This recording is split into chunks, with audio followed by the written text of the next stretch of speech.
Այսօր ես ու Վահին կասենք, թե Hongqi EQM5-ի վրա ինչ առաջնային սպասարկման դետալներ կան, որ կարիք ունեն սպասարկվել։ Ես դետալների անունները գիտեմ, բայց տեղերը չգիտեմ, դիտի Վահին ասի։ Ուրեմն նախ առաջինը պետք է շեշտը դնել մեքենայի կոմպրեսորի վրա, քանի որ էլեկտրական մեքենաներում կոմպրեսորը մեծ դեր է տանում, համ ձեզահովացնում, համ ընդհանուր համակարգն է հովացնում, անտիֆրիզը, մարտկոցը։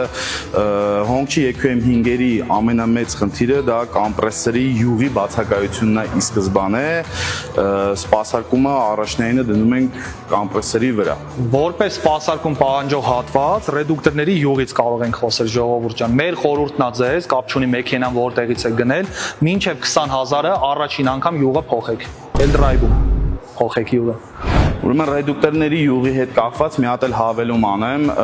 իրա մեջ զավոդից, հա, այսպես ասած, ռուսերեն ասած, ապկատշնի յուղ է լցվում ու լիտր 800-ի փոխարեն շատ դեպքերում եղել է, որ լցվել է 900 գրամ կամ լիտր հազիվ։